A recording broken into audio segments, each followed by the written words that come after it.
Hi guys, welcome back to another episode from Scrapyard Rescue. Today what we're doing is we're still working on all the parts we tore off the fairlane yesterday, cleaning them up, getting them all nice and new looking and all that kind of stuff. I think I told you on the video yesterday, I kind of deleted some of it, so I might not have mentioned it, but I was going to take all this stuff in and have it sandblasted before I painted it. Last night I started thinking about it, and I thought, no, I can't keep doing that. I'm burning through money on these cars like there's no tomorrow, and I gotta start cutting back. I can't afford to just stuff thousands of dollars in here. So today I got all the parts out, and I cleaned them all up in my cleaning tank here. Got everything washed, all the grease off, dried up good, and then I just went and I got the old the old cheek poker, whatever you want to call it, 1,000, 5,000, whatever. That's what I used. I cleaned everything with it. I cleaned the inside of my trunk lid, scoured that all down. Yeah, it was really, really rusty, surface rusted on that because of those dead dogs that were in the trunk for so many years. So I wire wheeled all that up. I got it all cleaned up. I got a coat of heavy rust primer on it. Over here, I got the spindles, the torsion bar, that bar that goes underneath that kind of like protects the bottom part of the engine from stumps and rocks. I got that all cleaned up and painted. And I was talking about the control arms, the lower control arm bushing, that I thought you could replace the rubber boot on them. Well, it turns out that that's only partially true. You can change the boot, but you can only change the boot once you've already replaced the lower control arm bushing. Those are riveted in, and there's a plate over them. I'll show you that in a bit here. That boot is tucked under that plate, and the plate went down, and then they put the rivets in. So you have to grind. You got to get rid of the ball joint. It has to go.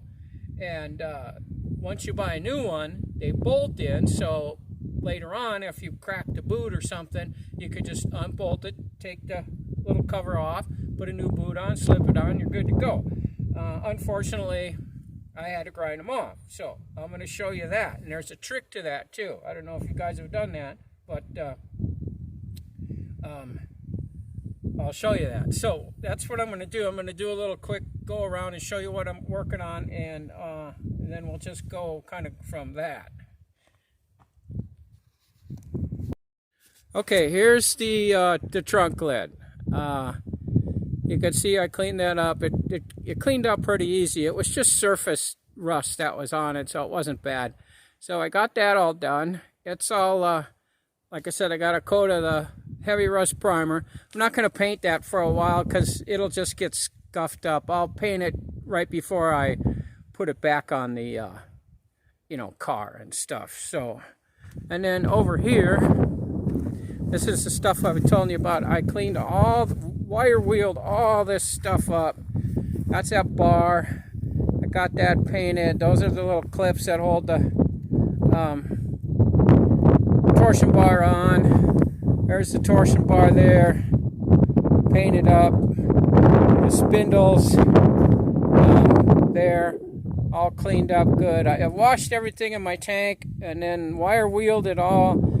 Cleaned it all good with brake parts cleaner, so we got all that. So let's go over here to the lower control arm. Alright, you can see there that I've ground the rivets off already. And now you see that little hole right there? There's the trick to it. Underneath here, you can see that plate that's on there. That's a spot weld. You gotta drill that spot weld out too. You can't just beat this thing out and I tried on the other car when I took them out. I beat on it for days trying to get them off until I realized they were welded. And then I just drilled out the weld and it worked. So that's what we're doing there. So I'm going to go ahead and punch that thing out of there and get the other one done and get it cleaned up, and I will get your little peepers in on that when I get those over there and painted. And I got some stuff ordered. I'm going to change these bushings. I'm not taking them out. I learned my lesson on that. Don't touch nothing until you get the right parts, because there's a good chance you're not going to find them. So leave everything alone. When you get the part and you compare it and you're sure it's going to fit, then you can take the old shit out. Otherwise, you just got to leave it in. So I'm going to go ahead and pop this out of here and get working on the other one. Okay, guys, I got it out. You can see that it's not, it ain't going to be real pretty because you got to do a lot of grinding. And I thought on my other one there were 2 spot welds, and there are. I couldn't see that one up there. When I couldn't get it out after I drilled this one, I kept scraping around and stuff. I finally found it. Got that drilled out. I cut this off of the thing so I could get the ball joint out, and then went to work on this. So there's what we got. Nice mess. So, anywho, I'm going to toss this one over there, get that other one, start working on that, and when I get them both done, cleaned up real good, I'm going to wire wheel them all so they're nice and clean, shiny, and then I'll get them over there on the old paint rack and paint them. And I'll get you a look at the stuff when it's all finished painting and everything. Okay, guys, second one's done. Got it at. So now we're going to go ahead and wire wheel it, get them all cleaned up so I can paint. But I got to say something. I don't know what guys, figure their time's worth.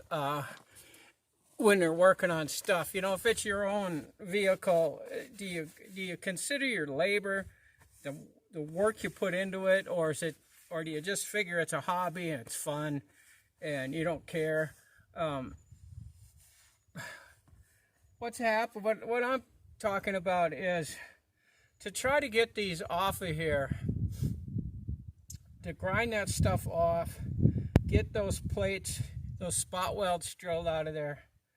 I went through 5 drill bits trying to drill 4 holes. I went through every one of these. I got a whole, like a set and a half of these Christmas tree bits. Not one of them would cut through this stuff. The drill bits wouldn't drill through it. Yeah, I just had to keep, I used a whole complete grinding wheel. That's all that's left of my little grinding wheel for that. Yeah, I finally got them off. But, what I'm saying is it worth buying Harbor Freight shit? If you don't care about your time and you don't care about your money, you can buy Harbor Freight shit 5 or 6 times, and eventually spend what you would if you got some good tools. I went to Home Depot the other day. I had to get the bigger one of these for something I was doing. I don't know where. I think I put it back in the shed. They had one of these bits, the big one that I needed. It was $58. I almost stroked out. So I'm like, I'm not buying that. So I go down to Harbor Freight, and they got the two big ones, the big one and the next step down. They're like $19 for the pair. So I bought them. Well, guess what? It won't cut shit. It won't cut through the metal. So, what do? Do you spend $58 on the one and thinking you're getting a deal? Where's that one made? Is that one made in China too? Is it any different than this one? I don't know. How do you know anymore what you're buying? All I know is I've been out here for hours using everything I can to try to get those 2 ball joints out, and it's just something, I don't know, God, whatever happened to good tools? I guess you got to go by Snap-on or, you know, Mac tools or a couple other of those, you know, bigger name brands that, you know, still make a lot of their stuff in the U.S. But man, you're going to pay through the nose. I know a lot of you guys got Snap-on tools and Mac tools, and it's like, holy crap, what do you pay for them? But I don't know. If it makes your life easier and you're not, you know, driving yourself crazy, I don't know. Just I guess if you can afford it, buy the good tools. This stuff, all my stuff here is Harbor Freight stuff, and I'd be the first one to admit every single bit of it that I have is garbage. But anyways, enough of that. I'm going to go ahead and wire wheel these two and clean those up, get them over there so I can get them painted, and then when I get that stuff painted, I'll get back in and we'll show you, you know, how all the stuff turned out painted.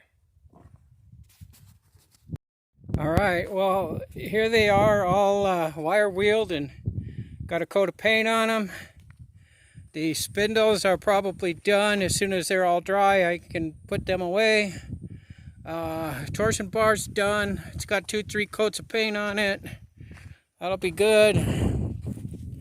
A little clippies down, where are they? Down there, they're done. That bar right there is all done. Pretty much all the paint's done. So, I think, well, that's probably it for that kind of stuff for today. So let's just, what can we do? Okay, I got an idea. Let's not do nothing. It's been a long day. I get up at daylight, drink my coffee, water the gardens, come out here and start working on the car. I try to get as much stuff done as I can before it gets too hot and windy, which it's not too hot right now, but it's getting windy. So pretty soon the dust will be blowing. I want that stuff to be dry before the dust starts flying. I got some stuff I could do under the car. I want to start trying to get that stuff painted under there, but I'll do that in the morning when it's calm and, you know, a little cooler and stuff. So with that, let's just go ahead and end this video here. Don't forget to subscribe. Give me a thumbs up, and we will see you, you know, possibly maybe even tomorrow. I'm going to try to do a lot of videos from now on. See if that helps my channel or not. So I'm looking forward to seeing some subscribers, and I'll see you on the next video. And thanks for watching, guys.